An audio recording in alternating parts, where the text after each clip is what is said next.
Evening, everybody. How are we all doing? Got Nickery, Maddie, Glenn, Egg in the chat. How are we all doing? Welcome back. Push it over as well. Everyone's having a nice week.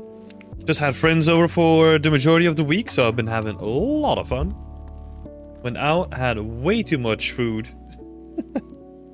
So, yeah, I've been having a good week. Oh, some space on my desk here.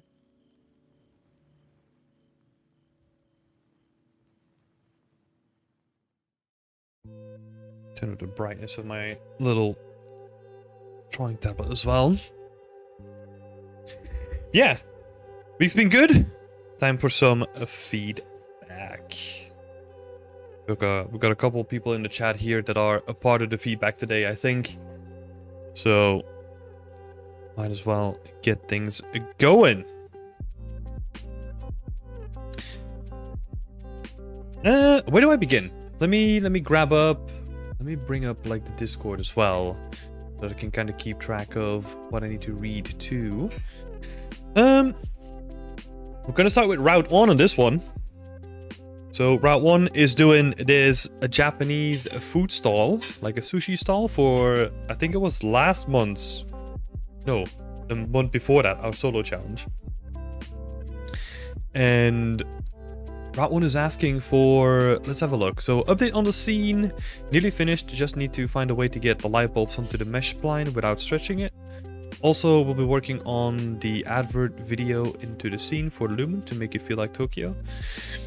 Yeah, that is gonna be like the majority of the lighting, right? So I would probably get that in first, as soon as possible, because that's gonna change the whole thing again.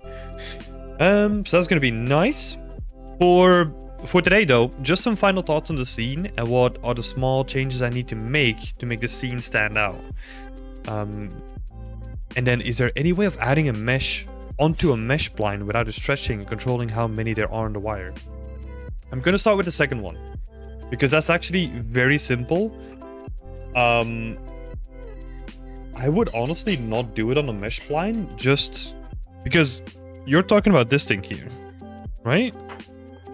And having like a couple lights on here. If you're not using it more than once, just get the meshes in there, just add them on there manually. It's gonna be like way more time efficient. So yeah, wait, let's make it weird. So number 2, because we're starting with number 2 as a question.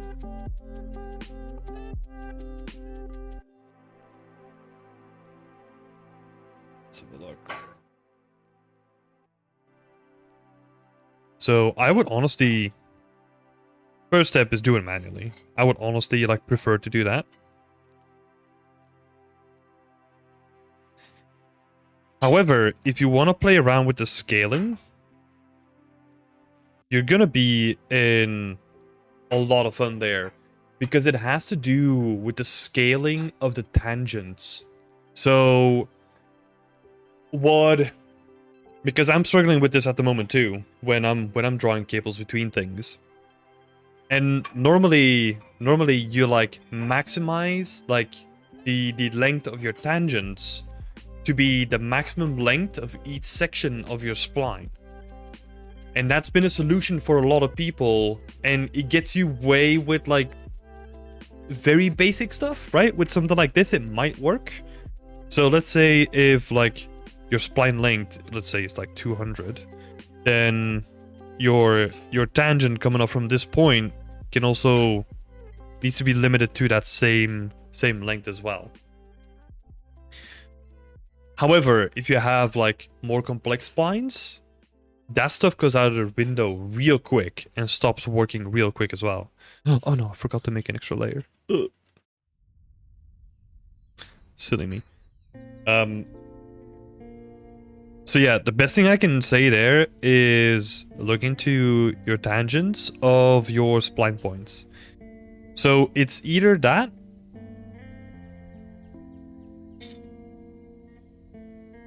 or there was another way where Oh my god, what was it again? It was something very obscure where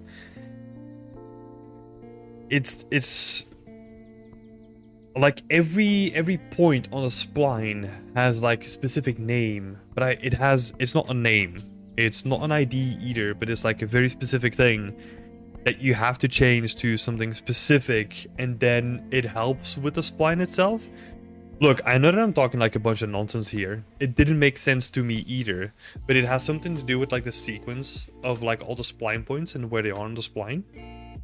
Again, like all this stuff, you don't need to worry about, especially if you just follow step 1, right? And just do it manually. Just hang like a couple of things on there. Just have like a normal cable. Super easy to do, really quick to fix, and forget about stuff too, because it gets so complex really quick that I would probably avoid looking into it. Hi Alex, hi Alexio, hi Daniel. Since we're on the topic of this, what would you recommend? Building splines and cores and ropes in Maya and then exporting it, or building a blueprint in Unreal? No, this is exactly what we're talking about. The way that I would do it is just build them in Maya, or like in whatever you're comfortable with, right? And just do them that way. Because it's gonna be way quicker, you know, unless you want to have like something very specific. Let's say you want to animate them as well. You can animate them in multiple ways, but then it might be easier to maybe make them in Unreal, or if you have something dynamic, right? Like if say you have like vines attached to a piece of debris that's gonna fall at a certain point, then you kind of want a setup in Unreal rather than in Maya, probably, right? Unless you're gonna, I don't know, keyframe animate it or whatever you want to do. I'm not too sure about like the animation side of things. But that's the way that I would do this. Like I would just have like a spline in Maya and just unwrap it to where it makes sense to attach to like the wooden poles, and then attach some like lights to it. That's it. Very simple, straight to the point, not wasting time with like having a specific setup. Also, a specific setup works for something very specific like this. If we were talking about a full street where you have like 20, 50, or 100 of these market stands, and they're all different and they all need cables, yeah, we're not talking about like doing it in Maya anymore, but we're looking at something procedural that we can set up that can be applied once, and then, or like can be made once and then be applied to all of them, right? So then we start looking into like the more procedural nature, or maybe Houdini comes into play or something like that, right? Or blueprints. But for something like this that can be easily done, you only need one of them. I would not bother setting up anything technical, honestly. So yeah, my vote would be on number 1 here, just doing it manually. And then we go actually back one step, right? Because the first question that you asked, Route 1, was just some final thoughts on the scene, and what are some small changes that I can make to make the scene stand out a bit more. I mean, the biggest thing still needs to change, and that's like the display in the back with like light, because that's gonna dramatically change the scene. Right? So honestly, kind of surprised that that's coming in so late. Is light first, right? Because that's the whole thing that's kind of missing at this point. It's kind of it's not really lit up in like an interesting way, right? And then if you have that thing shining on the back of it and like a lumen reacting to it, that's gonna look really nice. Second is details. No, actually, wait, hold up. Focal point.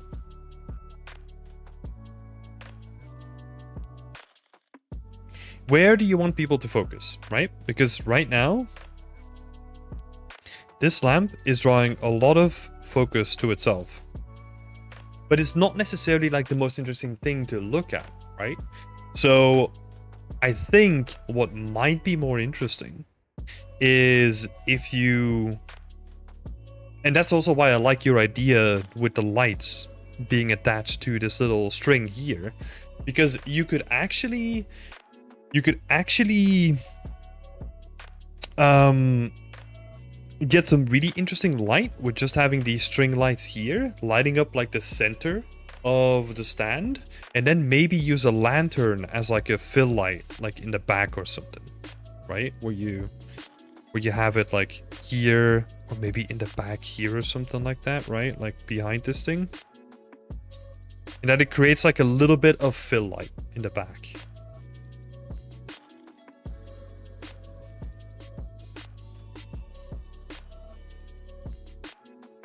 That's where I would put them instead. Because again, we want the people to look into the stand, right? Because that's where some of the interesting props happen, and that's where like the action happens. So I think putting such a strong light like more in the back of it and like kind of subdue it a little bit, and then putting more of the focal point like in the center of the stall is probably going to help with that.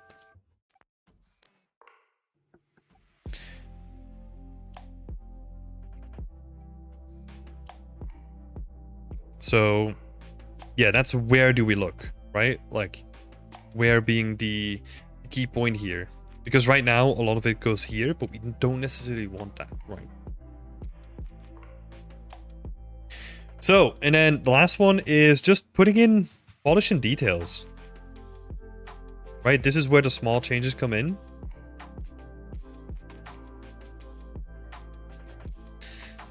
And I think there's some easy wins here, right? Like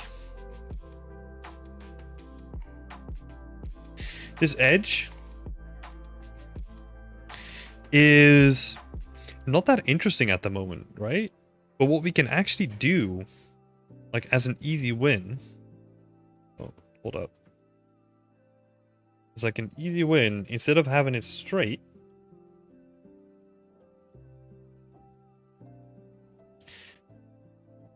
have like the little tiles come out, right? And actually map around the tileable a little bit, right? So if we were to zoom in a little bit, you can actually see what I'm doing here.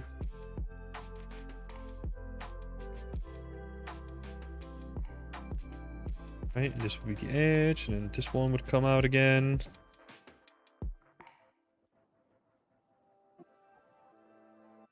Edge again, should come out.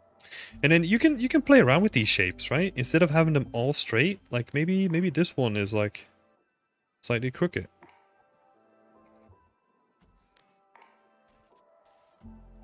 And this one is straight. That kind of goes up till here. Maybe this one is missing, right? So this only goes inside, goes out again.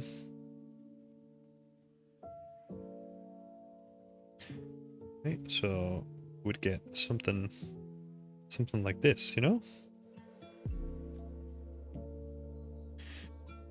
Where like this becomes way more interesting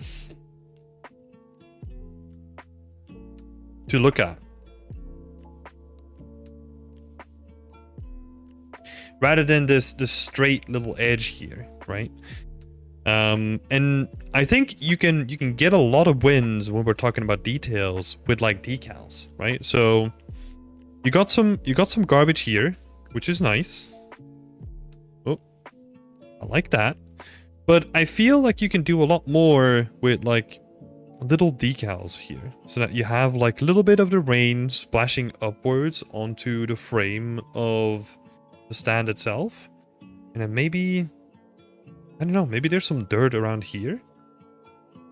And it can be light, right? It doesn't have to be like full on clutter and like garbage and all that kind of stuff, but it can just be like little bits of rain. Like maybe just some chewing gum on the floor, maybe some bits of packaging, like smaller bits of packaging that I've dropped.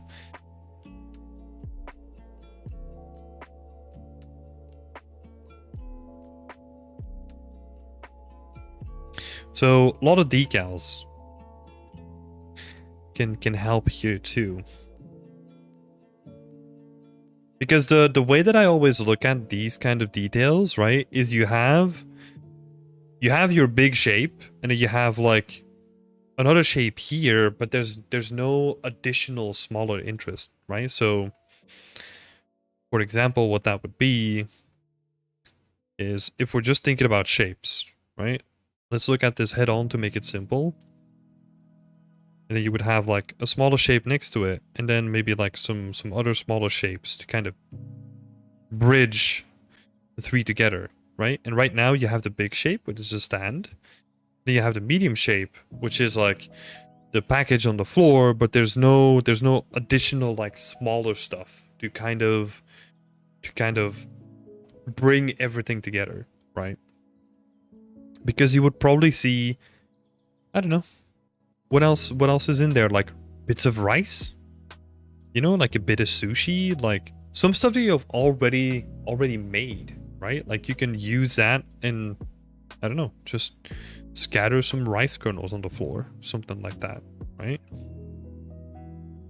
Because if people are dropping packages, and there's probably going to be some remnants in there, right? And then also what could be cool is you could have a trash can on the opposite side as well. And then if you have your garbage next to the trash can that kind of spilled over or something like that, you're showing some sort of cause and effect, right? Like people missed the trash can, now it's on the floor, that's why the trash is on the floor, rather than it being semi-random, right? I still get that people can drop it off of this, but maybe, yeah, with the garbage next to the garbage can, it makes more sense.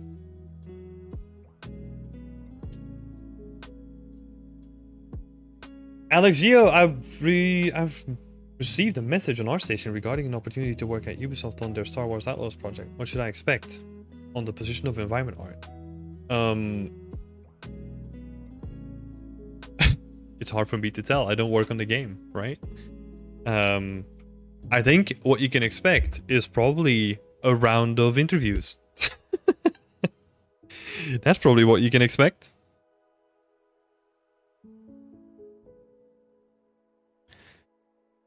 I think that's honestly like the best thing I can say, right? Because I don't know what the role is for. I don't know, because the position of environment artist is always a very broad one. So they can have you do foliage, or they can have you do buildings, or they can have you do props, or it all depends on the specific thing that they're hiring you for, right? So I think maybe instead of asking me, it's better to ask them, right? Like, what is the position about? If you already know, of course. If you don't know already, of course. Hi Sadie, how's it going, buddy? Then we got Pons in the chat as well, and then Sheila is here as well. Nice to have you all here. It's good to see you all. So yeah, we were just talking about transition shapes, how to kind of blend stuff in from like different scales. So we're talking about package and having like little bits of rice and sushi like next to it.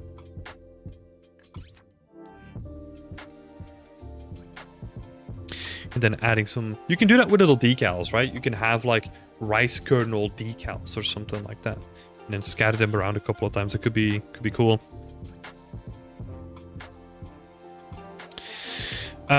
Yeah, what I would also think about is, I don't know, like, do they have a menu? Like, how do people order? Like, where does the sushi come from, right? Like, where are some of the tools? Like,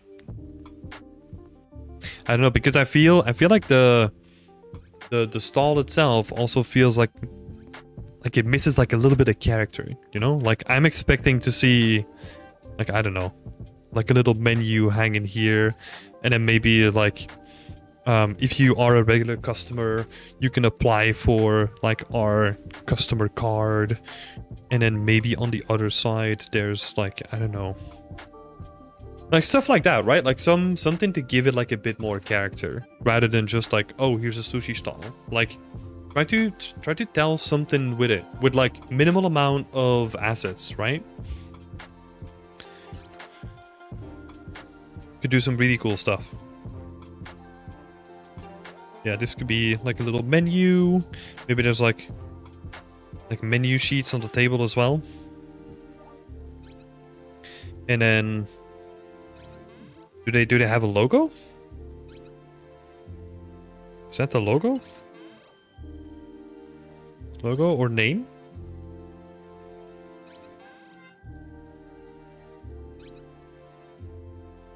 I have to go to an interview right now. Oh, good luck. Thanks for the advice. Yeah, sorry I couldn't be more helpful, but good luck on the interview.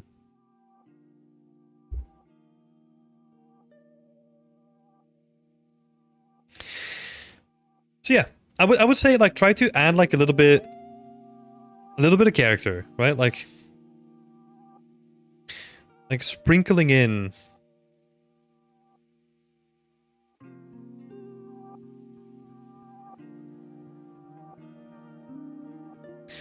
like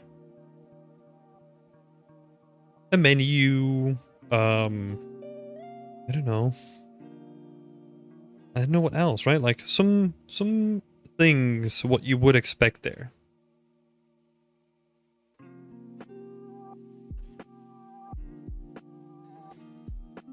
And yeah, think about these little details, right? Because they really make a scene like this. Not only the bricks, right? But I'm talking about the little bits of like irregularity to shapes. You can apply that to a lot of stuff, right? I think you're doing a great job with having this flag here curved. It's looking very interesting. You can do that with some of these slats as well, right? That some of these slats are like slightly shorter than some of the other ones. Maybe one of them is like slightly longer. And it just has to be like a little bit, right? Just a little bit. And that can do a lot. That can help a lot with the shape. Yeah. I think that will give you like a... I think that's a good list of polishing, right? Like the light definitely needs to come first because that's gonna completely change the entire scene. So I would focus on that first. Yeah. Good luck, Route 1.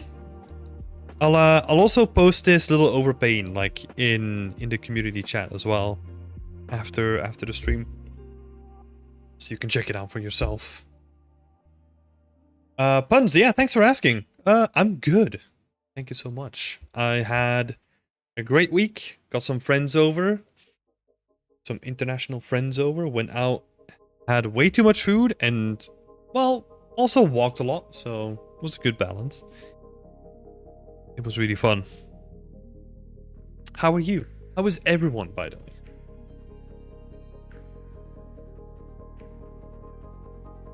While I move on to the next one here.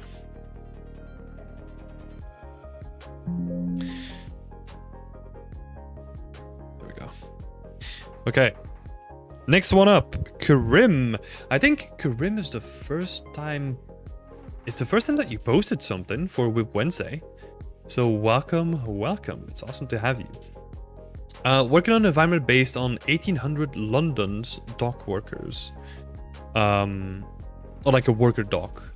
First two props I finished and I wanted to get feedback on whether this is the right direction. Personally, I feel like I'm 80% there, but it's still missing something. Whatever that is, I don't know. Grateful for your feedback. Okay. Oh. Let's make sure that I add a new layer this time.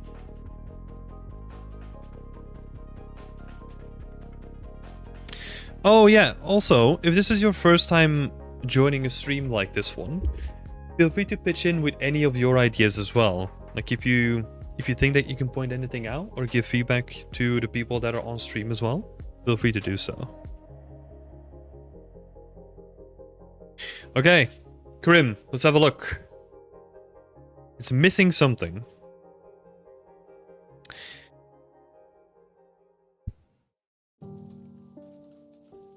Let's have a look. So I would say the first thing, I'm always trying to go for the thing that will make the biggest difference, right?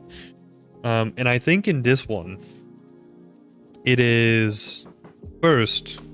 Hold up, let me move some stuff over.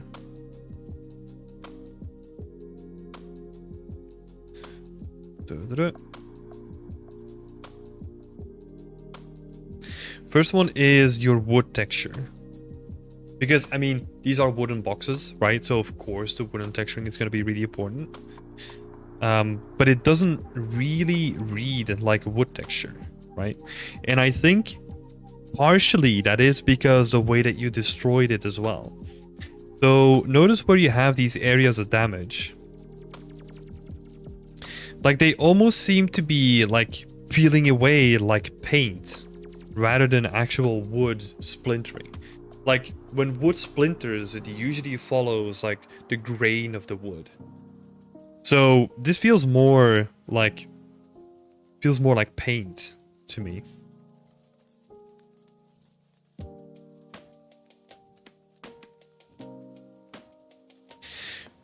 At this point. Yeah, especially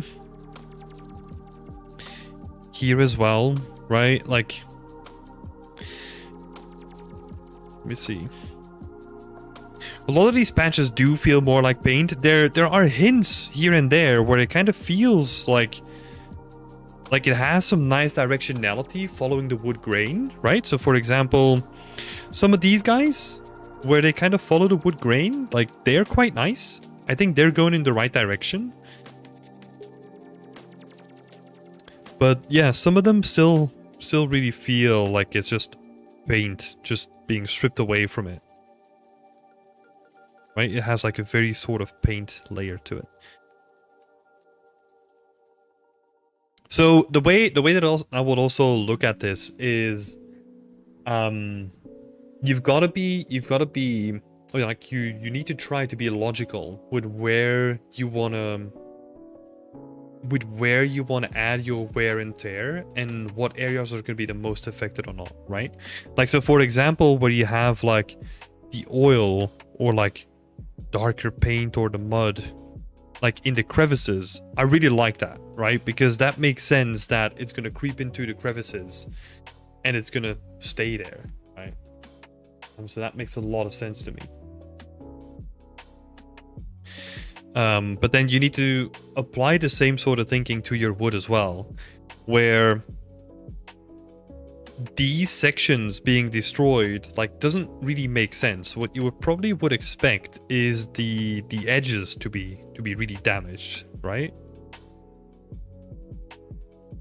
So that you have some sort of damage like this instead.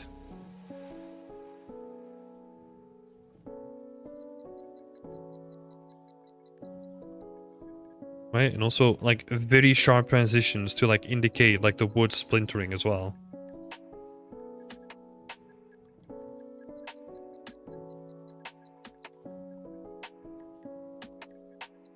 Right, and that would make it like a little bit more believable, because what I'm doing with that is I'm following the grain of the planks, right? So I'm following the wood nerves, or like the wood grain. And then I'm also applying it to where it would make the most sense on the edges, because these barrels would probably be rolled. Like if you make like a corner or something like that, or you hit something on the sides as you're rolling it, that's where the damage would be. Like the damage would be like near the edges, because most of the damage, if you're rolling this, would be on the metal, right? But like the metal is obviously going to be a stronger material than the wood is.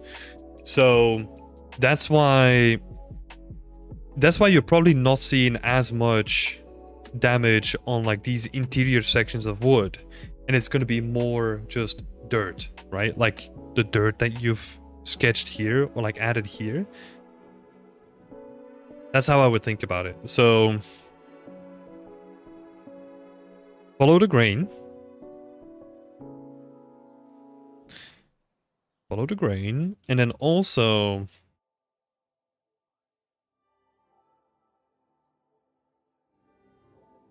think about the logic of the destruction.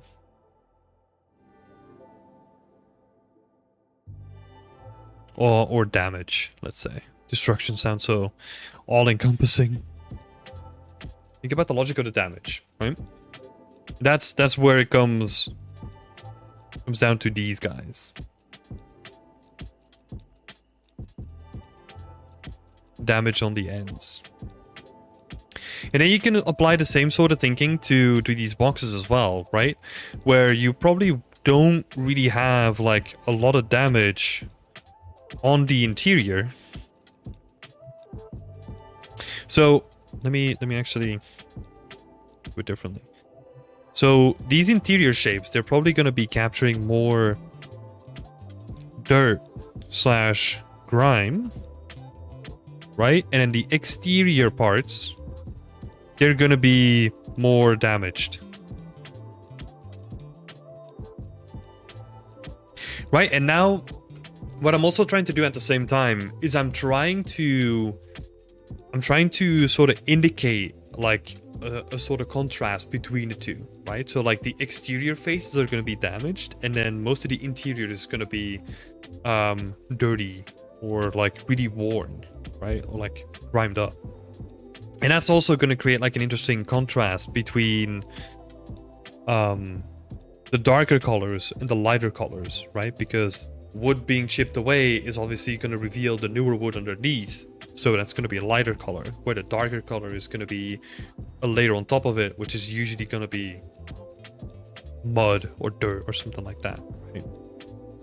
However, what I do really like though is that you have this gradient going on,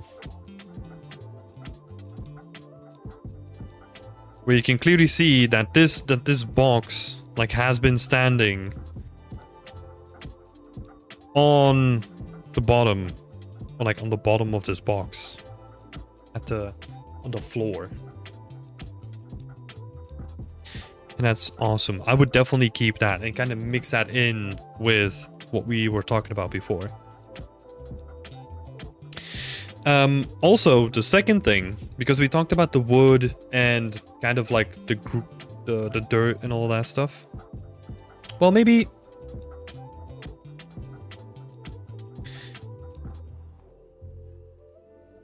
we'll do it like this.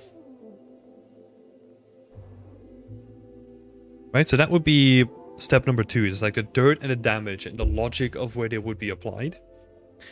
And then number 3 would probably be something a bit more like high level. But I want you to think about contrast. And it's something we spoke about like a lot of the times in like these live streams. It's rest versus detail. And right now, especially if you look at the box, like there's almost like an even distribution applied when it comes to the amount of noise that comes towards it, right? And what is actually honestly really interesting is that if you add details to everything, nothing's going to feel really detailed anymore after a while, right? So that's why we introduce like areas where you don't really have any noise, right? So like, for example, maybe even your example, right? Like the top of it feels pretty good in terms of like an area of rest, right? Because it doesn't seem to have like any high fidelity or like high frequency noise, which I actually quite like compared to the rest of the box as well. But I think you can kind of push that effect almost like an inverse gradient compared to the bottom, so that you get like this gradient going to here. Let's say something like, I don't know, something like this, right? Where the top of the box,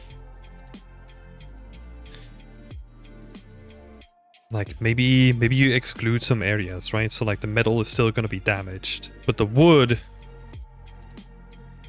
is not going to be as damaged as the rest of the box. And I think that could be very nice in terms of just visual fidelity, right? I kind of like it. And I think it also works well always in contrast, right? That's the way that I think about it. So then you have like the gradient and like all the damage and like all that stuff like on the main part of the box, and then the higher you go, like it kind of fades out and it becomes like way less noisy. There can still be normal details, right? Don't get me wrong, but you can focus on the bigger shapes, like for example, the wood grain or stuff like that, or like the individual planks, rather than the smaller frequency, right? And then the last thing that I will say, that's going to be number 4. I'll add number 4 down here, is pushing your geo. Oh, before we move on to number 4, let me highlight another area where number 3 can be applied, right? Like on the metal, for example. Like I would have these areas because they look really interesting and really nice, especially with the layering. But I would probably then like have like an entire section like this that doesn't really have that much going on, right? Like it kind of is already sort of there, but I would push it even more, like the contrast between the two. And then also be careful with the amount of, again, high frequency detail, right? In this case, it comes from the height, like the paint of the height. Might be a bit too intense.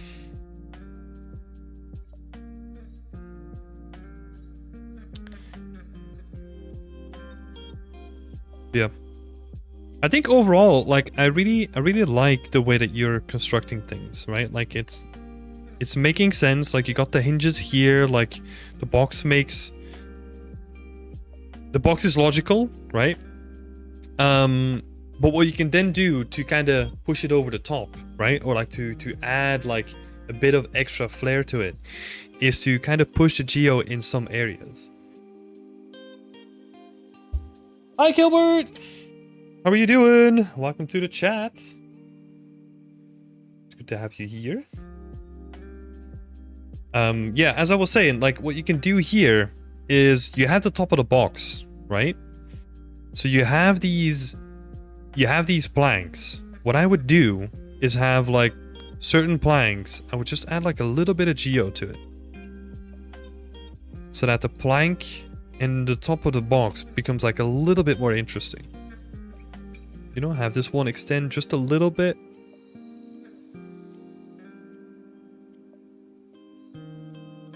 Then have like, I don't know, one with like little edge off of it.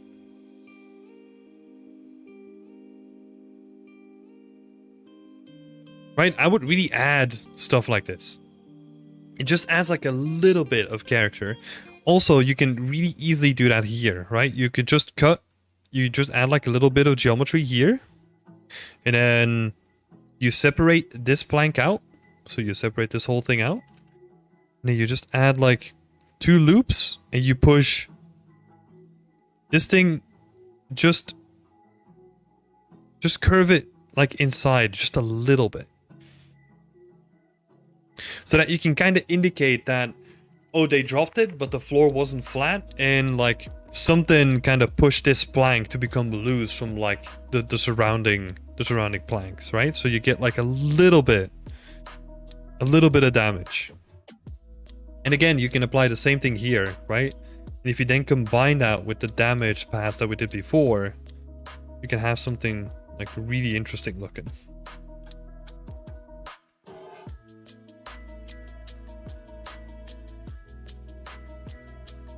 Oh, what are we doing here?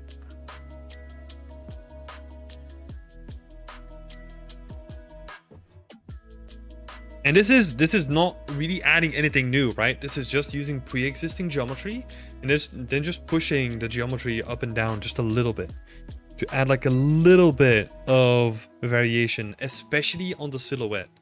Like the rest of it doesn't really matter, right? Apart from here, it can be cool, but the rest of it doesn't really matter that much. I would honestly try to focus on the silhouette as much as possible and get like a little bit of detail in there, right? Like it can be applied to all of them, but if you just add like a little kink in like one of these planks, that can be enough, you know? That's more up to your personal taste and how far you want to go with that, right? But it can look really cool.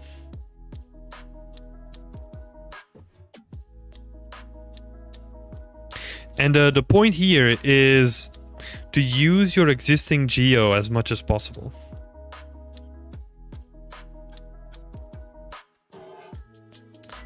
Good word. Thank you so much for the question. You need to join our Discord community if you wanna get feedback, and then you can be included in next week's roundup because we do these every week. Thank you for asking. Let me actually do something real quick. Let's set our reminder back up. Is it free? No, it is not. You do have to pay for it. It's through Patreon. And you can get access to that via our website. I'll have the link in here. Bonk. Thank you for asking. Let me make sure this thing comes up. Timer. All right. So yeah, that's it, Karim. I think this is like a really good overview.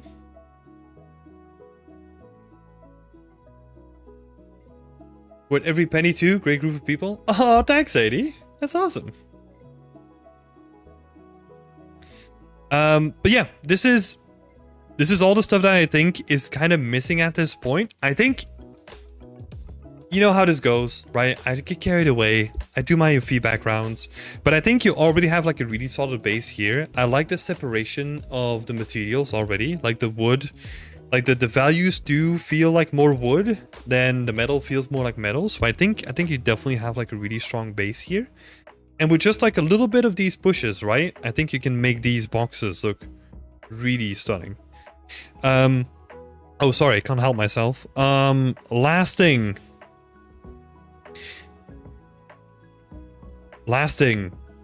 just because I just saw it.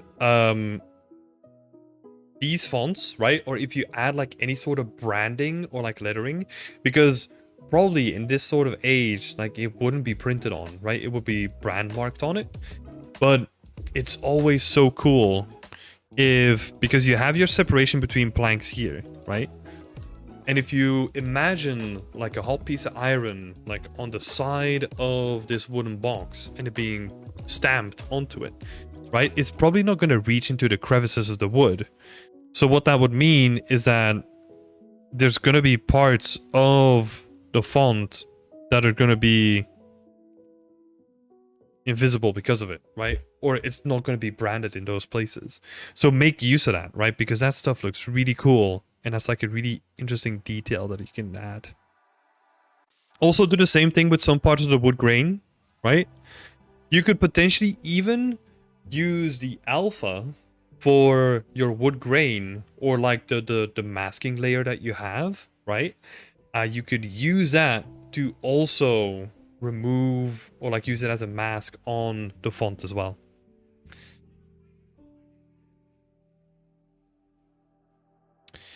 So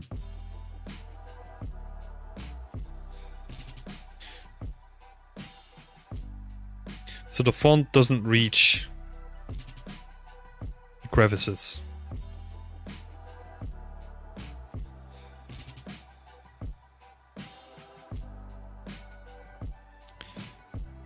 Yeah, that's the last thing. Sorry, couldn't help myself. Thank you so much for posting your work as well, Karim. Thank you so much for doing that. And good luck on the next of the project. I like your approach where you have like your benchmark prop that you use, right? And to kind of test the art style before you tackle the whole thing. Very smart. Love to see it. And yeah, I'm looking forward to seeing more. So keep this up.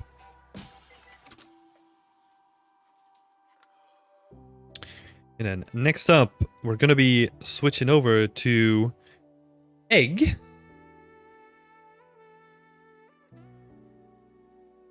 It's not with a double G, but I don't know if I'm going to pronounce that the same way. They're working on a Middle Eastern inspired environment inspired by this lovely concept art to the right. Unfortunately, we don't know who the concept art is by, though. That's unfortunate. But it's a cool one, though. Let me see. It does have a signature on it, but I can't read that. It's too small, unfortunately. That is cool. Hi, Sebastian. Hey, Egg. Good to see you here as well. Yeah, this is a good start. I have the feeling that you were here a while back, right? Am I mistaken? That you were a part of our community and then dropped out for a while and then reintroduced this? Or is this just like a coincidence? Because there was a person way back that was also really inspired to do like a Middle Eastern inspired environment. And it kind of had like the very similar vibes to this. I don't know. Maybe I'm just guessing. Good choice though. I really like the concept. I also already like some of the stuff that you added on here. Discovered the community like a month ago. Okay, sorry, my bad. Someone else entirely then.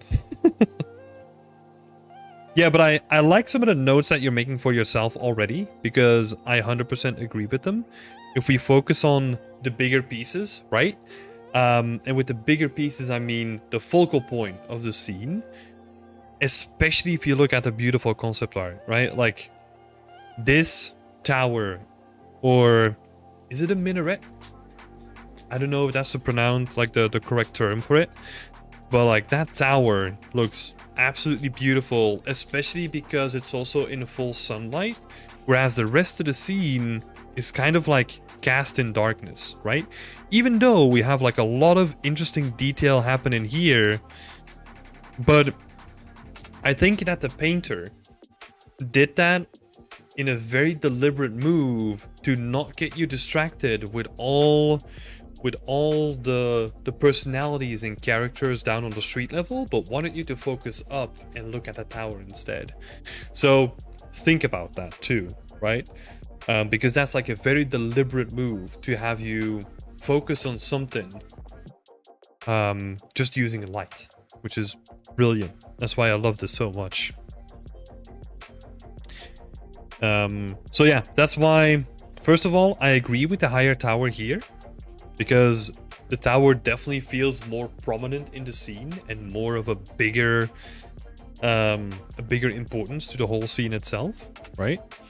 And then also more shadow on the street, because that seems to be coming closer to the concept art as well, right? Where, like, yeah, the focus here in your scene at this point, I know it's very early on, but it's very undefined. Like, we don't know yet where to look at this point, right? So try to get that shadow incorporated very early so that you know where to put your focus and put more time into your environment. It's going to be very helpful for cutting out like a bunch of work that might be throwaway at the end. And this also goes into like the little note that you made for yourself here, right? Like a half open door.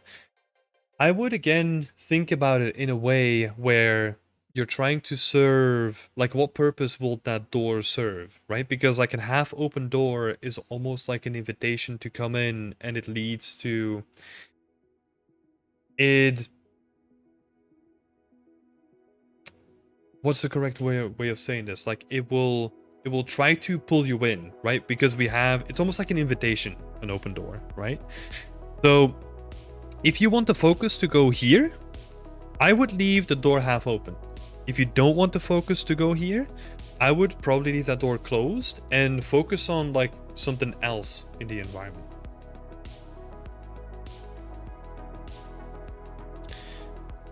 So yeah, we're talking about like very high level concepts, right? Where I'm talking about like what is, I'll write some questions down for you as well. That they're gonna help you define some of this stuff. So number one to me, what's the focal point?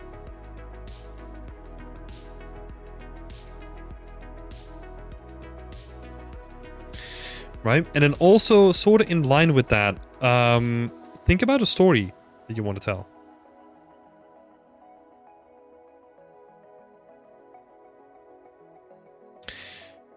Right? Because you were already thinking about placing a character there. And that character to me would be something linked to the story. Like, why is the character there?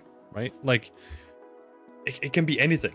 Right? Like it can be a guard that's seeing like fires in the distance, or it can be a person chilling out on the roof, or I don't know, it can be anything. Like that's totally up to you, right? But I would try to, if the tower is going to be your focal point and your character is going to be an important character within the focal point, I would probably tie that with the story as much as possible.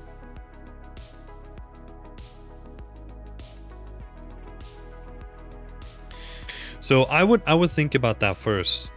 And thank you so much for the question, Egg, as well. I still don't know about the areas that I've created that doesn't match the concept, you know? Yeah, but I don't think that's important at this moment. I think what's important is, where do you want people to look? What kind of story do you want to tell? And then we can have a discussion about like if you have the right camera angle to support what you want to show off, right? Because I'll give like a quick example, right?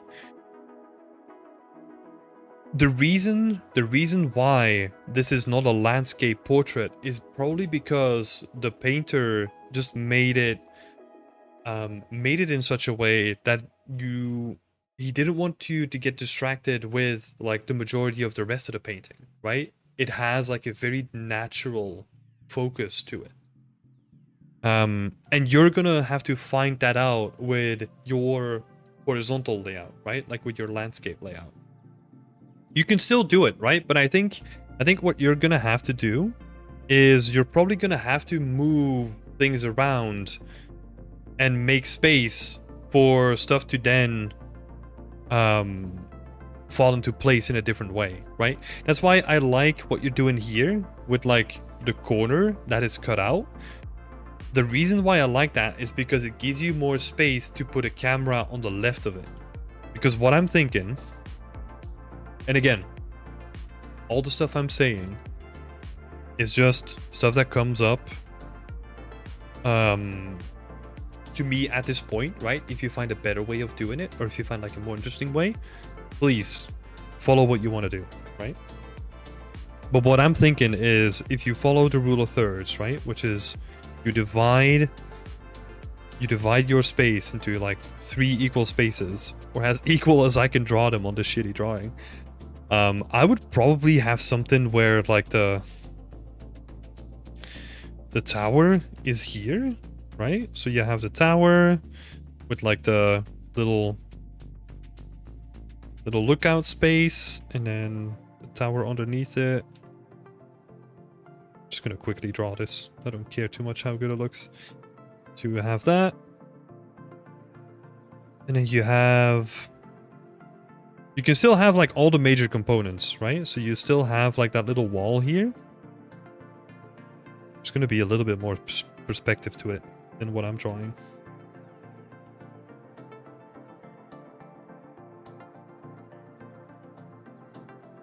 That's right, because we're kind of looking at it from like the left-hand side, right?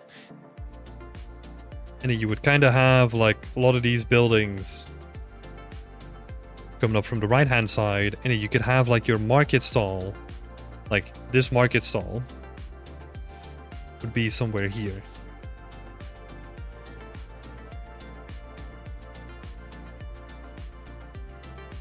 right? And then you would have like buildings kind of coming up that way.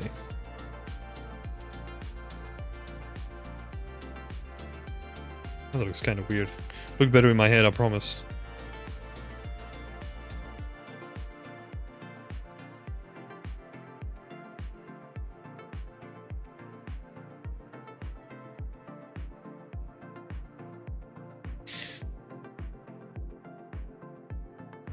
This is why I need to get back into 2D as well.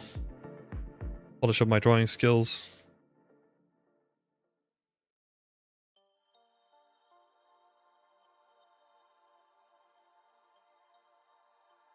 But yeah, something like this where you have like an interesting market stall on the left, right? That has like a little bit of story attached to it, or like has like a lot of interesting trinkets. And then you have the tower in the back, like behind the wall, right? But that's because you're working with like a different aspect ratio than the original picture. So you kind of have to organize your most important elements according to your framing, right? So that's the way that I would approach the composition for the scene. And I think you're getting quite close, right?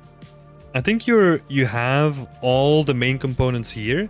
I think what you might have to do is you might have to move this building over slightly, make this wall a little bit longer, and then, I don't know, maybe if we're looking at it from like a top-down position.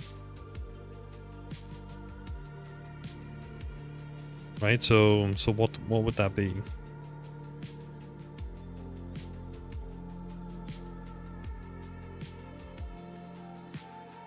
Then a tower would be here. This would be like your market stall, and we're kind of looking. This is our little camera, right? And we're kind of looking at our market stall, the little thingy, and then the tower would probably be more like here or something like that, right? So this is like the little wall section. This is your market stall. And then this is probably just going to be like a separate street.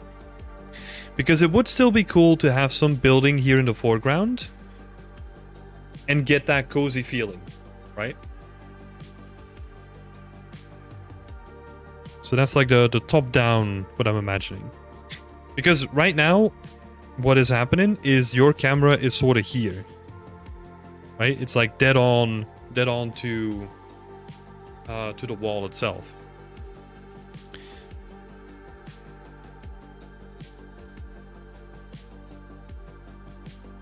Yeah, maybe if we do it here. I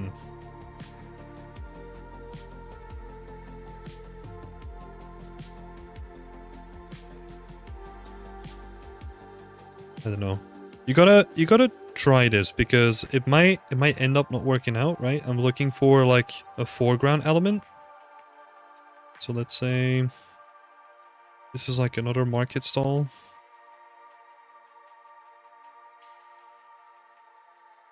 The foreground with like a building in the foreground as well. Something to try. I see, totally makes sense. That's awesome. I'm glad my drawings make sense. Was a little bit worried there, not gonna lie. Yeah, and then scatter more small objects to DTI to the storytelling. Yeah, I think it could be cool. Could be cool, depending on what those are gonna be, right? But you're probably also gonna have like a lot of details here. Right, so this market stall is probably going to be filled with lots of details, like lots of pots and like smaller stuff. And then maybe you could have like small broken pottery or something like that, and do storytelling with like pathing. You know, where people walk and you see like footprints in the sand or something like that. And maybe you have some of them coming into the store, but like most of them just follow the footpath. Those are like quick wins for like guiding the eye, right? It's just have like, I don't know, some sort of pathway that you can follow. Those are always like easy wins. Yeah, cool. I do really like this scene though. I like all this stuff. Like all the organic feeling, like cobblestone walls that are like really nicely cut out, like in the layering of the different buildings. Oh, so many juicy elements. So good. Such a good choice.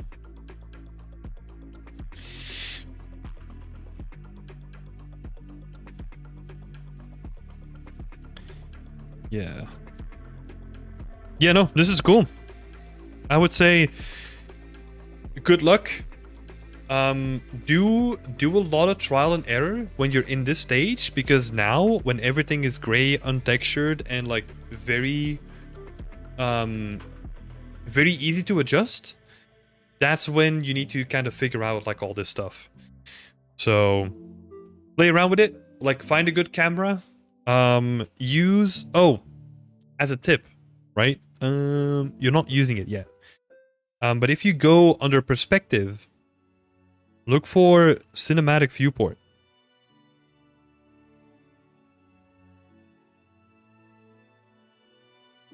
And this is in Unreal Engine, by the way, right? Like, the reason why I picked this menu here. So if you are in Unreal, go to your perspective all the way down. It says cinematic viewport. And once you're in that, you're gonna have a new menu here that kind of looks... Oh my god, what does it look like? Like it has like a framing device on top of it. Right? It has like a little bubble next to it as well. If you then click that, you can then overlay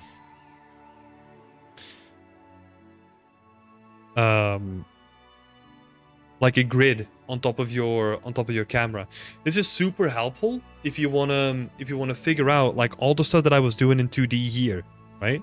Like all the stuff that I was doing with my rule of thirds. You can do that in Engine, having that frame on top of it.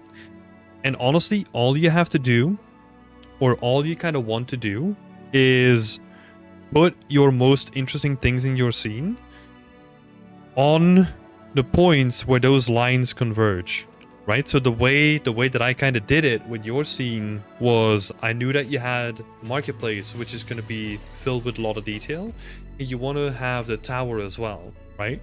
So in this case, we were kind of lucky because the tower is going to be high and the market stall is going to be low. So we're going to have this nice line through your environment where you're going to be guided from the market stall towards the tower in the back. It's going to look real nice.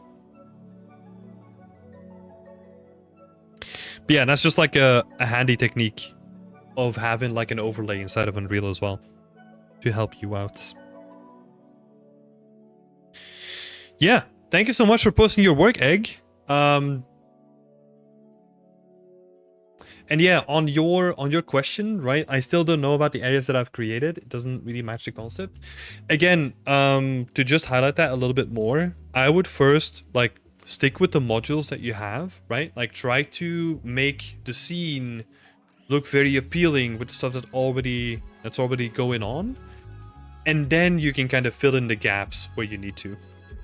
That's how I would approach it. And again, thank you so much for posting your work. Keep it up. I'm looking forward to see how this is going to come together. This is a good choice of concept. I like it.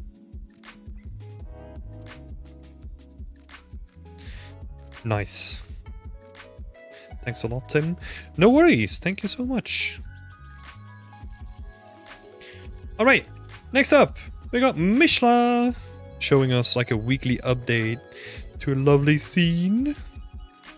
I like the progress that I'm making. Also, the lighting now feels nice. I like golden hour, like it's a stereotype for a reason, right? But I like it. Let's have a look at the post as well. Added some overall dirt to everything. Hi, Mishla!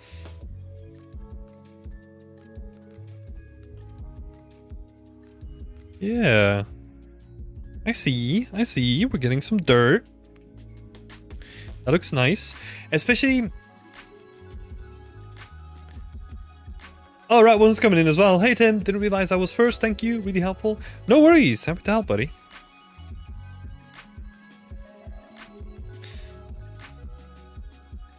I really like this sort of breakup that the dirt is bringing, where you have like variation in the roughness, but it's not too strong, right? I really like what the dirt is doing there.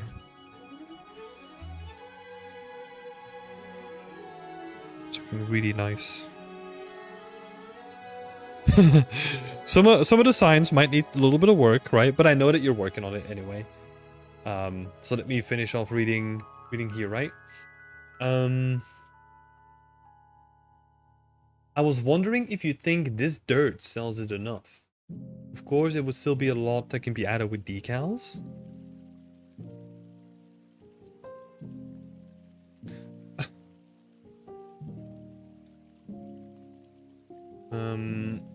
A lot can still be added with decals. Yeah, I think so.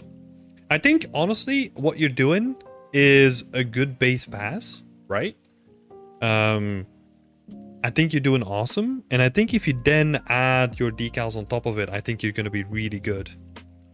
So, yeah, that's great to see. Love it.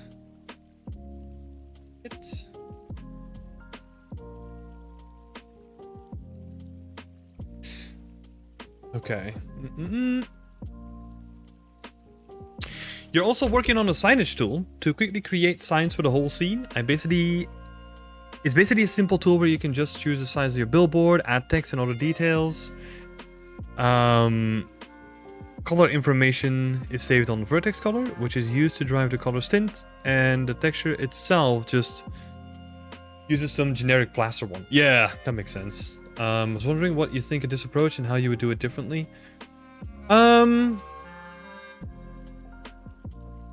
Yeah, I guess it works.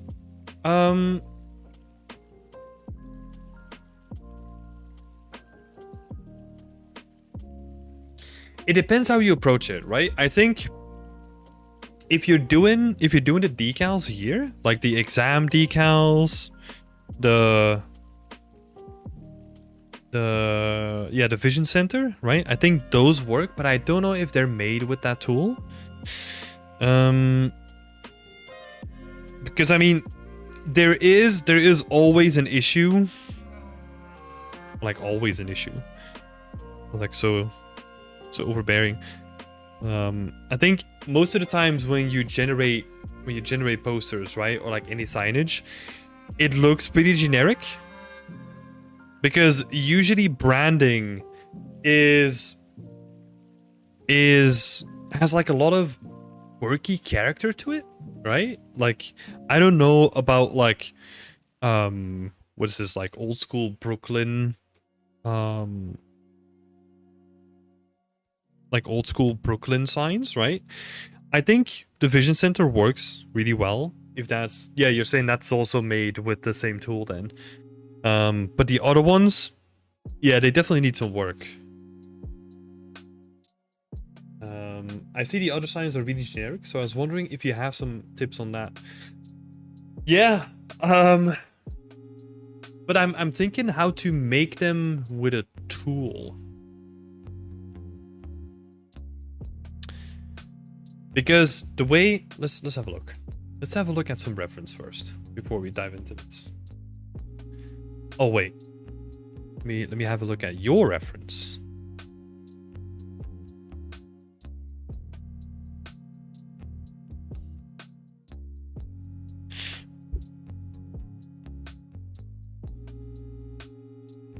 Yeah, because the glasses make sense, right? But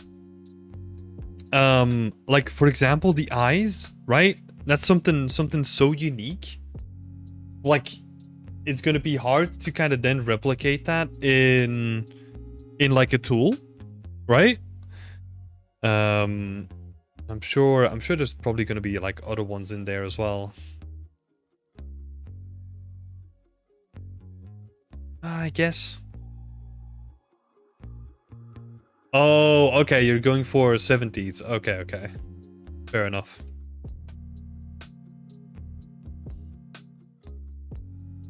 Yeah, cool. I would say in that case, just send me some ref, and then I'll continue reading on here, right? Oh, there's not too much.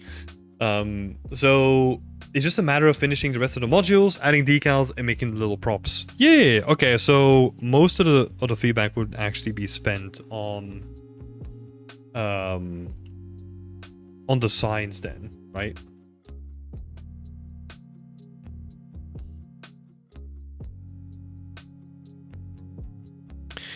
Okay, take your time with that, Mishla, and we'll come back after Populous then. We're gonna switch it up a little bit.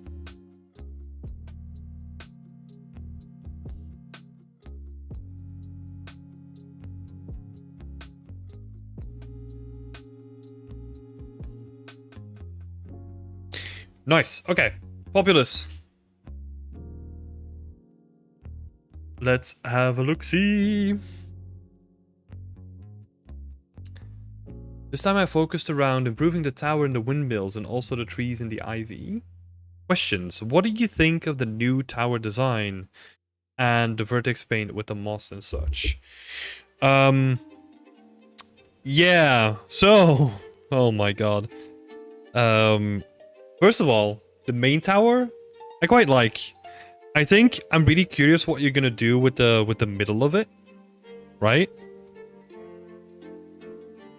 So, let's see. Switch this on. Like, this, I'm expecting some block out to be there, right?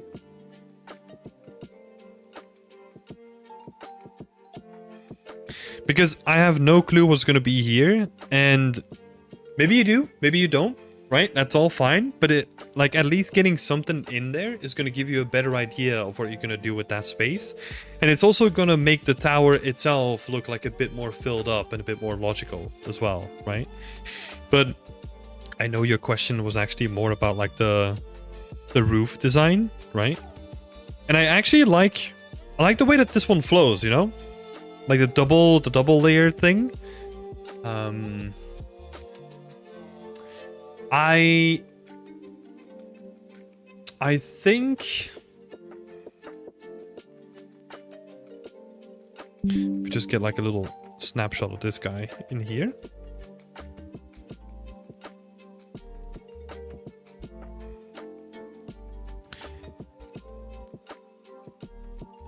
I think you can do something more interesting with the proportions. I don't know what though. Like, this is going to be a tricky one, right? Because the tower that we looked at last week, like, that was something that was very inspired by like real architecture, right? And that kind of makes sense from like an architectural sense, where this doesn't really have any function rather than just being like pure aesthetic, right? Because there's no staircase to go into it, like, it just doesn't have any windows, so this is purely aesthetic. So yeah, I don't know how to necessarily fix it, right? But like, my gut maybe says try experimenting with maybe making this one smaller, so that you have like a little bit more contrast in shapes. So that you have like the big roof and then the small roof on top of it. Because now, like, the silhouette, like, it almost just continues. Like, it has like a little lip here, right? But it doesn't do enough to like really change it. Where if you were to like scale it down, then we're going to drastically influence like the silhouette of it, right?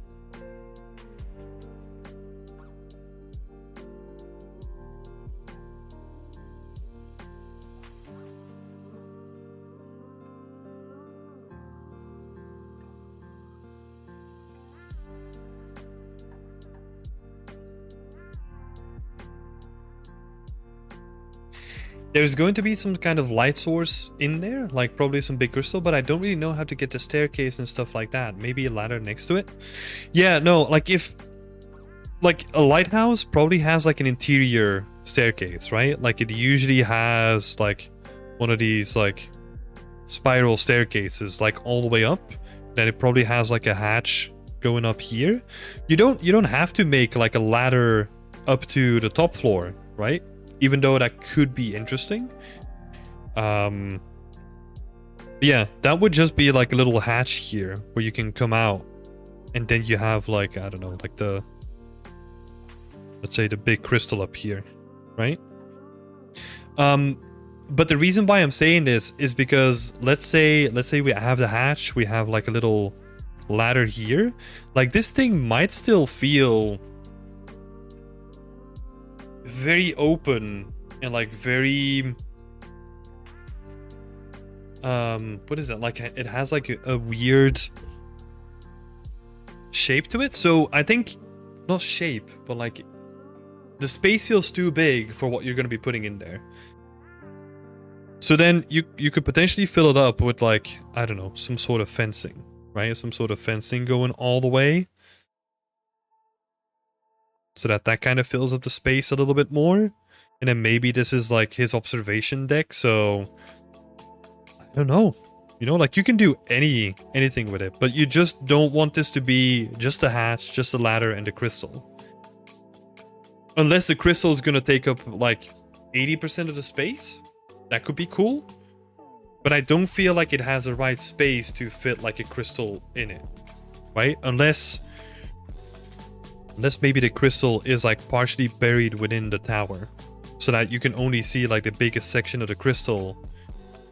But the crystal is actually like something like this, right?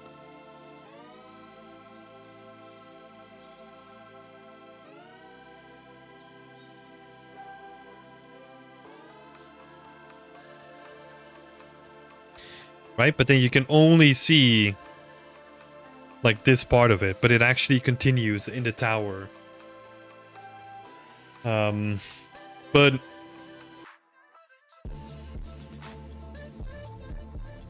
yeah, was more or less my plan. I think that could work, right? But then you'll have to see with the hatch and all that stuff how that's gonna look. Because if you then have a top down, if we cut out the tower, right? So we're removing this part of the tower for a second.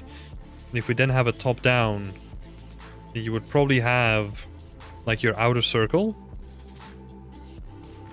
And then like your inner circle. And then you would have like your staircase kind of going down, right? But then the crystal is going to be limited to this space then. Right? And then this is going to be the staircase going down. So then, yeah, you might have like a fence that goes like all the way around here, and then maybe like an outer fence, and then maybe you have like, I don't know, like another staircase going up. I don't know. Like you're gonna have to, regardless of what I'm saying here, right? I think you're gonna have to block this space in, because what I'm thinking that you might run into is that the space is just gonna be empty around it. So all the stuff that I'm saying now, I would just suggest you to block that in rather soon, so that you get a better idea of like all the shapes and how you're gonna approach it. Because yeah, you have like a nice door here, so it kind of looks to be like a lighthouse, right? Like more or less generic. Yeah, so that's about the tower design, like the main one. The other one, yeah, about that. Maybe we can have it look like a little bit less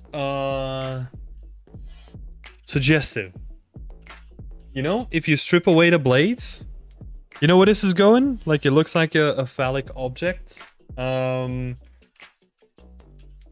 Maybe not good to have that. Or like, look, it doesn't matter if you put that on your portfolio, right? But I don't think that's your intent. So maybe try to change the design a little bit so that it doesn't look like it. That being said, your question was also about the the moss and the vertex paint, right? I think that works really well. The only thing that I have to say there is, where can we have a look?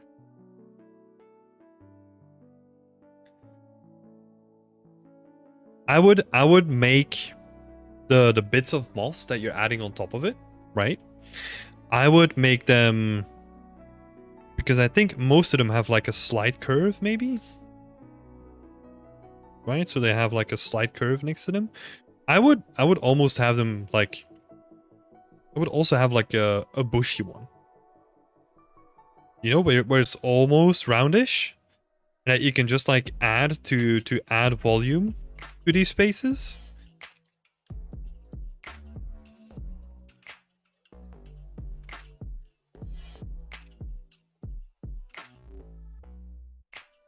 Because yeah, the reason why I'm saying that is because some of these flat ones, like you're introducing like a lot of intersection, right? And I think a combination of the two would probably be better. So like rounded moss cards. Or like IV cards or whatever, right? Like rounded cards in general.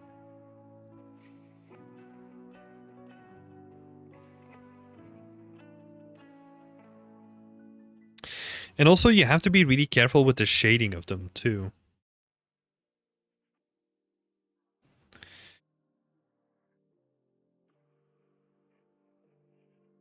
Because something is going on with the normals that you might want to check out as well.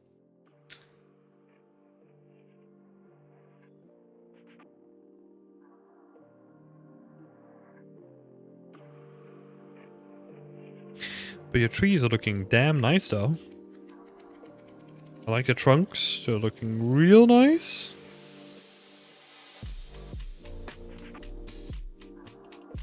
Much love for the tree trunks.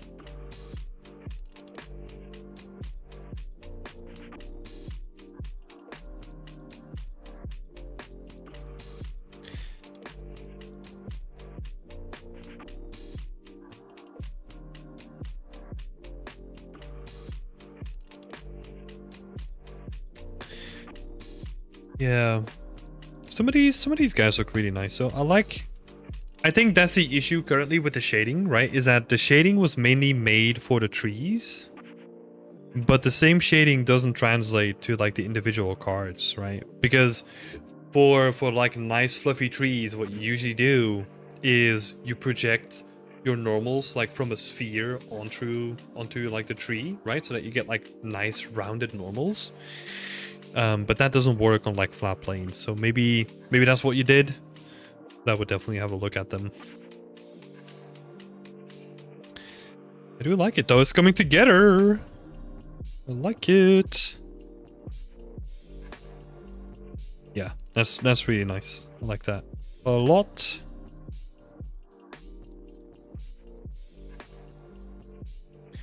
You got it right on the dot. Hell yeah. Yeah, see, sometimes I know what I'm doing.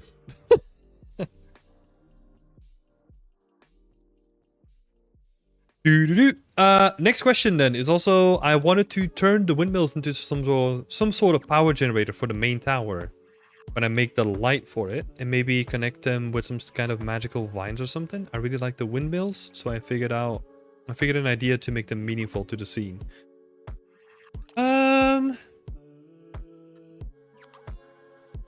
Yeah, I think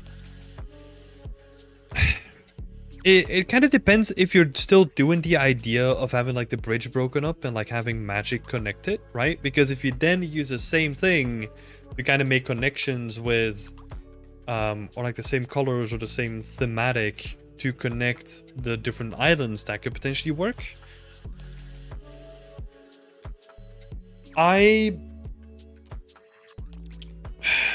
I'm not too convinced about the ideas with the magic vines, just because it's like it doesn't have any connection to anything else in the scene, right? So for example, what I mean by that, if your tower was like a giant tree and then the roots would actually hold together like all the other islands, so that you could kind of perceive it as like, oh, this was like a thing on the floor at some point, but then this tree like started magically floating and kind of rooted up like all these different islands together with it. That could make sense, right? But like, I don't know about the vines necessarily. You could try it, right? Don't let me stop you from trying it. Like, I would try to get it blocked in really quick, like maybe add the same color or like get a quick visualization. See if it works for you. If you like it, then go for it, right? Eggs gotta go. Time for a work meeting. Have a nice day, everyone. Thanks so much for popping in and posting your work, Egg. Have a nice meeting. But yeah, that's what I would do. Just try it. If it then really works and if you really like it, keep going with it. If it doesn't, you can still change it up, right? But think about like how you're gonna solidify that in the rest of the environment. Don't just have like a vine from the underside of one thing go to the underside of one thing and then not being connected, right? You want things to be like solidified with each other. And then you're also saying that you feel like the scene is missing something in the background. Any ideas what I could add?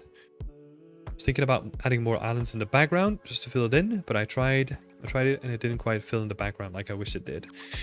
I don't think the background necessarily needs anything. I would probably focus a little bit more on the foreground. Oh, and the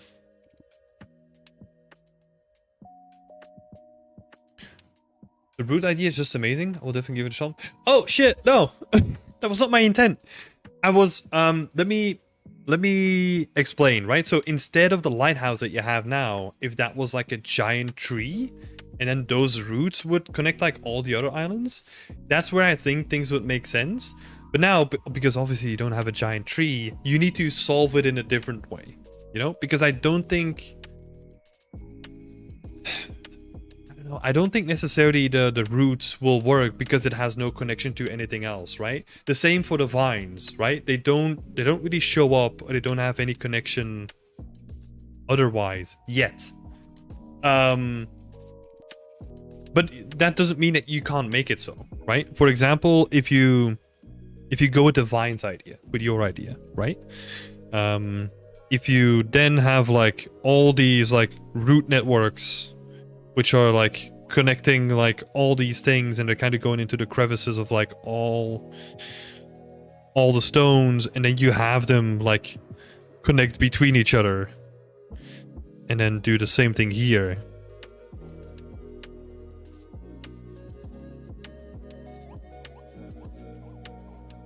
Right? I think once you do that, then stuff starts to work, right? But you can't only do like the vines and then not connect them with like the rest of the scene.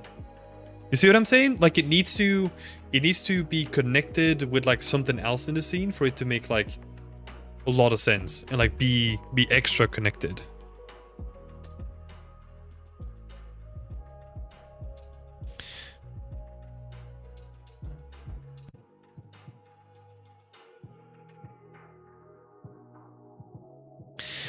You need the vines and the roots and like everything coming together, and then you can even connect like little floaty rocks, right, that are still like attached with like a vine network. Kind of have something like this going around, right? Probably gonna look into splines. Oh man,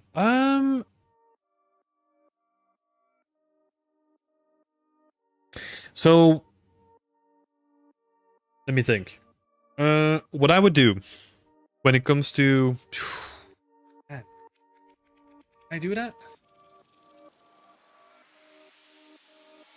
So maybe what I would do in that case, right, if we're going for this kind of setup, I would probably use splines, or like maybe try to use splines for this. But I wouldn't use that for all the rest, right? Like the rest of it, I would probably just embed with rocks. So you have like one clean rock, and then you have a rock that is kind of covered in like roots, right? And like the root system itself can be like a combination of meshes or like trim sheets or something like that, right? That gives you like a lot of flexibility so that you can just map root systems on trim sheets and kind of decorate the whole thing with it really quickly. But I would not do that with splines in Unreal, because all of this, if you want to make that look really good and like wrapped around like specific places, that's going to be tricky to do. And it's going to take you like a lot of time too. So I'd probably do that unique. Or like, well, unique as in you model it in 3D and then you would have... What you would have is you would have a rock with modules of roots that you can stick on it. And then you just pick a point and draw a spline from one module to the next and then create connections with splines, right? But I wouldn't do the whole thing with splines. That's going to be like too time intensive.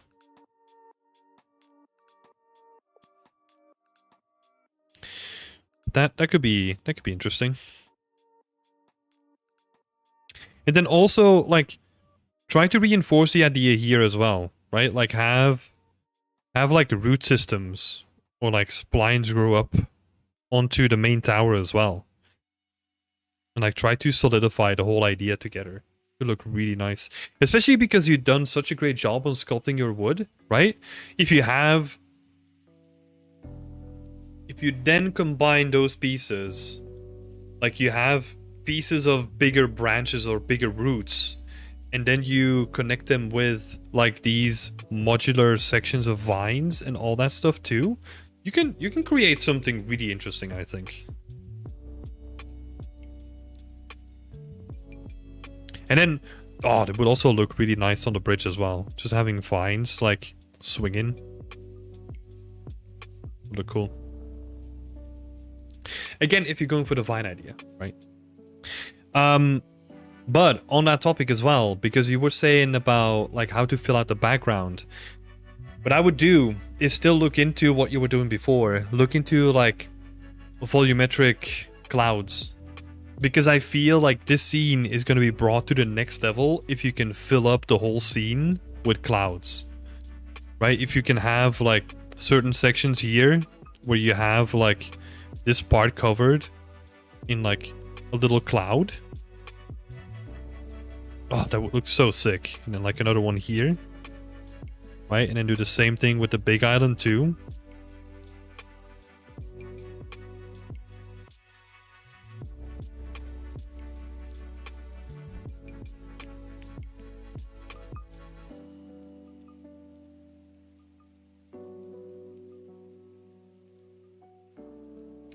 I know it's going to be annoying. I think the reason why we don't see them now is because you tried it and it didn't really work. I mean, I'm just guessing, right? I think it would still be worth chasing that up and seeing if that works, because that's going to add a lot. Right? Like if you imagine like all this stuff being like covered in clouds. Ooh! It would look so sweet.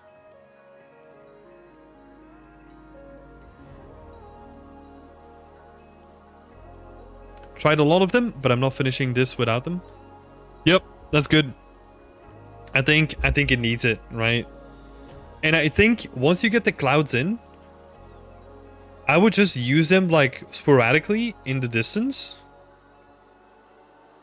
Right? So that you create like a little bit of depth, but don't overdo it. I would honestly just add a couple and then just let the scene be. Because I think you don't need that much to make it look really nice. Yeah, some small clouds here and there. Could look nice. Let me actually have a look.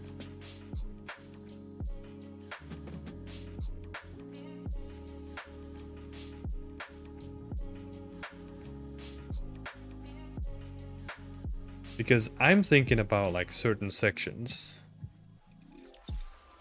Oh man, this game looks outdated. I was just looking at... Yeah. I mean, it's totally different style, right? But I was just thinking about like some of the areas in Guild Wars 2 where they have like a lot of the stuff like connected with vines and like floating islands with like trees and all that stuff on them.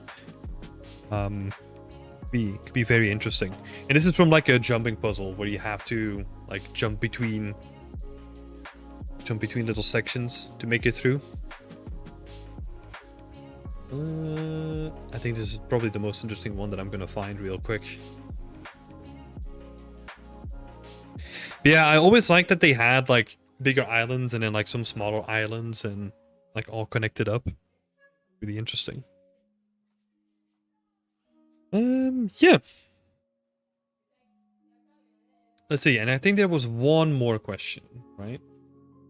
Could I add that into the overpaint? Yes, for sure. Let me quickly do that.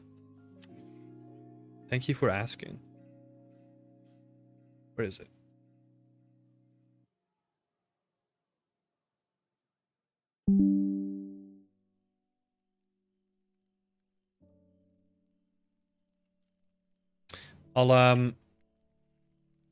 I'll send you the link as well. I'm just gonna send you the link to the image directly. And you have like the somewhat higher res image as well. It's not gonna be that big of a difference, but then at least you have the image as well, right?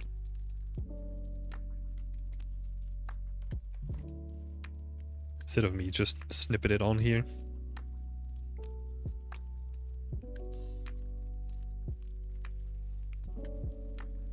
But I think there's probably like a couple of other ones, right? Like Avatar is probably going to be the most stereotypical one, where you have like all the floating mountains, which is actually based on like a real mountain range in like mainland China, I think.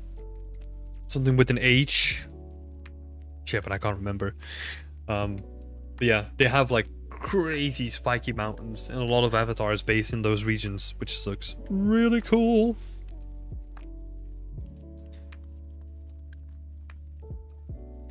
Let's have a look. I think you had one more question, right? If you could add a little comment on the ivy and trees, I would be grateful. Oh, yeah, already done. I love it. I love the tree trunk. And then especially, I like the fluffy trees now. These look nice. Like the way that you approach them. Obviously on the patches of like individual bits of tree or grass or whatever, like the shading definitely needs to be improved. But I think the main ones feel good. I think those look really nice. So I'm happy with those. Yeah, they look nice. Be careful with all the floating grass here though on the rocks.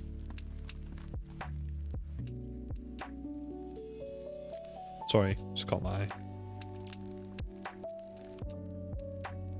eye. But no, the trees are great. Really nice. Yeah. Yeah, and I think that's it. That's all I have to add for this week. Populous. Thanks so much for posting your work again. Looking forward to see how you do. How are you gonna get the what is it? The light tower? Light tower in, like especially in the block out, and kind of figuring out what's going to be happening there, and then also like the clouds as well, right? That would be cool. Also work ahead of me, but I'll manage. Yeah, I think so. And I think if you always try to play this stuff smart, right? Like the more you can reuse, the better, right? So the way that I talked about like the vines and like all the roots, like I immediately went to like either you make like modular chunks, right? Where you can just add like a couple of them and kind of have it look like a root system by just placing them in the correct way, right? It doesn't need to be perfect. But that can be like a really quick way of making that. And then the vines, yeah, you'll probably have to do a little bit of work on it, but if you were to go for the vines, of course. Yeah, you'll get there. You might even you might even get away with potentially using some of the branches of the tree. I don't know how much you made and like how far you can get with them, but you could potentially start there or use it as a starting platform. But yeah, looking forward to the next update. And then we're gonna go back to Mishra's work just for a second here, because I saw a little blinky update. Oh, lots of them. Lots of updates.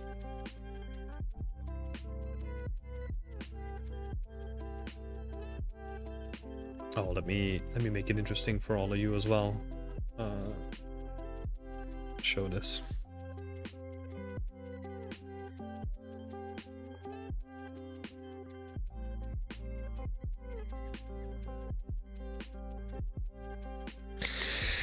Yeah, it's not too diverse, right? But I think it's just diverse enough where it would potentially be easier for you to do them like manually, right? Or, well, not really. For example, what I would do for like these ones, right? Like the ones that are filled with like neon lights, that could be an interesting one, right? Because you could have like a font and then have like all the interior tubing and all that stuff happen with like a Houdini script. That would be really useful. And then make the more mundane ones just by typing it in Blender, using the text there, or even some of them are flat as well, right? Just doing like a quick design and just do it on like a sheet of UVs and have like a couple of them on there. I mean, you can do it procedurally as well, right? Like you can build like all this stuff in where you have like the neon ones, and then you could have like the neon filled in ones like you see on the liquor shop here, but then the wines one above it is kind of different. And then the sandwich shop has like the strips of backing. But then these ones have like the shadow, right? Like the colored shadow offset. You can kind of build that in, but it's gonna probably take you way longer to do that in this way than, yeah, to just make them. I think if you want to make a tool, this one would probably be the best one, right? Because with the other ones, like this sandwich shop, like I can make that so easily in like a couple of minutes, like with just like a text tool and like 2 cubes, like 2 stretch cubes, right? But like this one, like that would be a good opportunity to do like with a tool, right?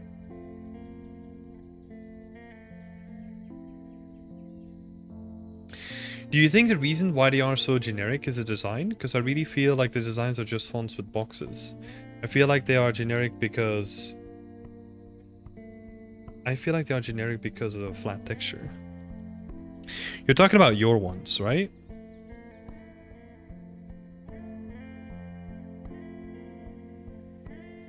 Well, it is a combination of both, right? Like if you,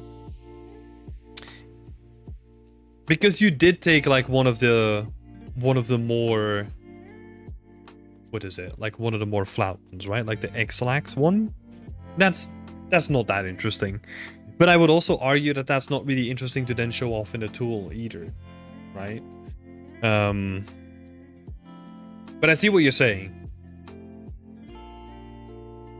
Because yeah, that design is literally just like fonts, right? Extruded font with just like a couple of boxes around it. The font is maybe like a little bit different. It's like a little bit like stretched out. But yeah.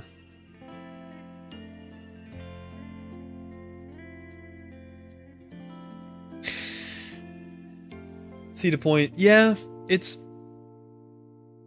I think,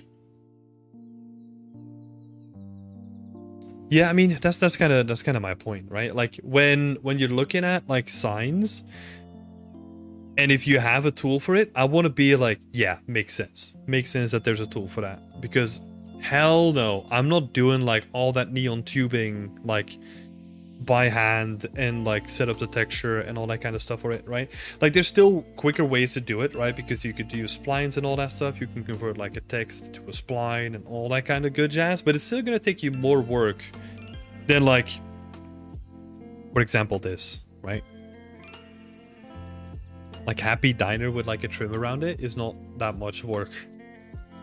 Comparatively, right? Like this is not like a jab at your work or like the tool that you've made, right?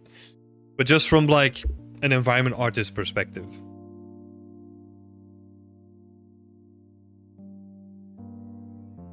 So I would feel. Like usually you have tools for something that's gonna be a time saver. But I guess, yeah. I guess at this point it also depends on the scale. Yeah.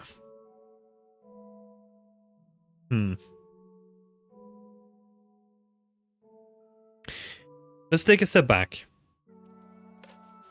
Because you're already making it anyway, right? So now going back and undoing what you're doing, even though like all the stuff is already in, doesn't make much sense to me either, right? So I don't want to put you down just for the sake of that. Because I do think it works, right? Like I said in the beginning, like the Vision Center one, like that one works.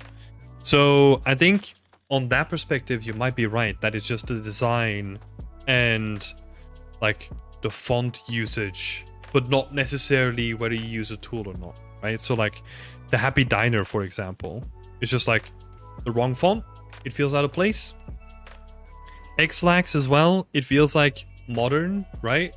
Where like if you have this sort of font, it's like it's a little bit chunkier. It's also like a little bit stretched. Like it doesn't feel like a nice balanced like modern font. It kind of looks like weird and like chunky, right? So I think you're right on that front, honestly, the more that I think about it. It's just the font and like skewing it up a little bit. So yeah, no. Take most of that back. I think some part of like the discussion that we had before, where like the sense of making a tool for this still stands, right? But honestly, like that doesn't matter now, right? Because the tool is already there. So might as well improve upon it. How many more signs are you gonna add to the scene, Misha? As a question. And then let me get back to your thread as well. Size of the board, add color and other details. Color information is saved on vertex color, which is used to drive the texture's tint. And the textures themselves are some generic plaster one. Yeah. We do it differently. A bunch on the fences and a bunch on the building on the back. Okay, so are you gonna use that for like the small stuff? The front is gonna stay similar, I guess, because you. Where's that image here? Just as a random example, like these little things. Oh wait, I don't see my mouse for some reason. Like this laser refractive surgery sign on front, is that also going to be generated in the tool as well? I know it's not a sign, right? It's more like a poster, but could that be an option?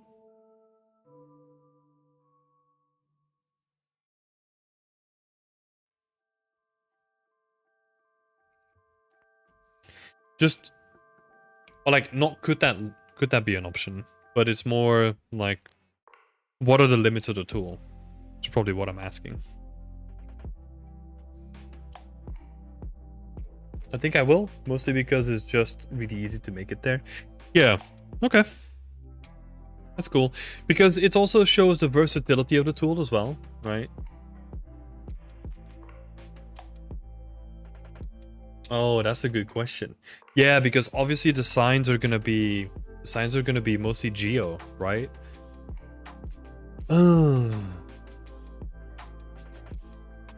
That wouldn't make sense. Yeah, that's a very good point that you bring up. I would probably have that as like a little poster on like a shared UV with like a bunch of posters, right? So like all the posters that you see in your scene are probably going to be on like the one atlas. Posted it in chat right now. Let's have a look.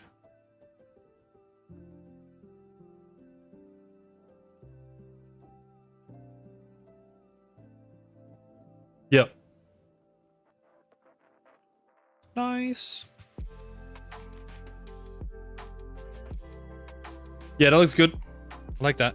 Let me bring it up here as well, instead of just staring at my second screen. Yeah, I like that.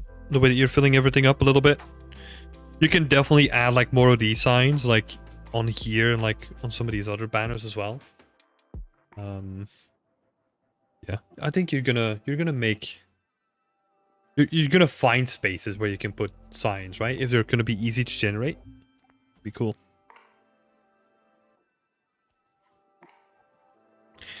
Like it.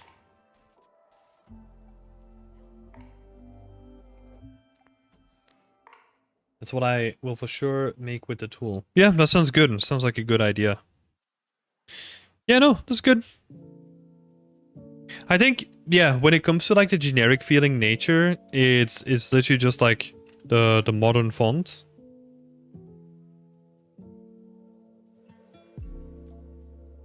And then also just like, yeah, like you said, the texture. Texture is still missing, right?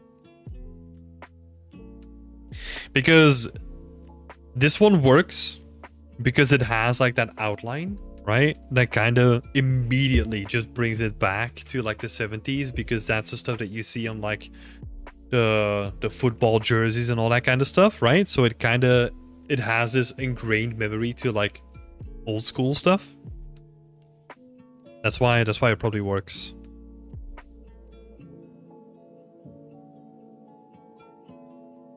But yeah, that's why these two feel like more generic, because it's like a modern font that doesn't really work, and then the texturing pass still needs to happen on them. Yeah, but enough said about that. I know that I really like where this is going. I like the passes that you're doing on it as well, like especially the lighting coming in now, and like some of the details. Like it feels more refined than last week, right? Like some of the dirt gives it like a lot of extra character as well. So I really like that too.